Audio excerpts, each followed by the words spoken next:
यह रही एक खूबसूरत हिंदी रोमांटिक कहानी। पहली बारिश का एहसास। सर्दी की हल्की हल्की ठंडी हवा और आसमान में काले बादल। आज मौसम कुछ खास था। नैना ने खिड़की से बाहर झांका। घने बादल घिर चुके थे और ठंडी हवा उसके चेहरे को छूकर गुजर रही थी। उसने एक गहरी सांस ली और मुस्कुरा दी। उसे बारिश बहुत पसंद थी। अभी कुछ देर ही बीती थी कि पहले बारिश की बूंदें जमीन से टकराने लगी। नैना भागती हुई छत पर चली गई। उसने अपनी हथेलियां आसमान की तरफ फैला दी और आंखें बंद कर ली। तभी पीछे से एक जानी पहचानी आवाज आई, नैना।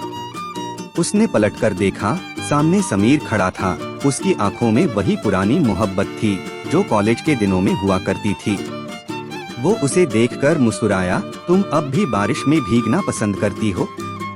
नैना हंस पड़ी, हाँ, और तुम अब भी भीगने से बचते हो?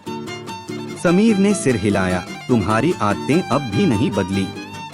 नैना बोली, और तुम्हारी भी नहीं। हमेशा दूर दूर ही खड़े रहते हो।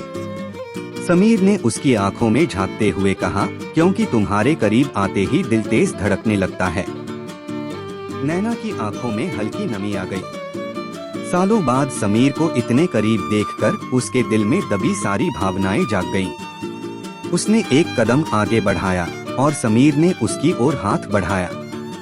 इस बार समीर ने बारिश से डरने के बजाय नैना के साथ उसमें भीगना चुना। बूंदें गिरती रहीं, दिल की दूरियां मिटती रहीं और पहली बारिश का एहसास फिर से नई कहानी लिख गया।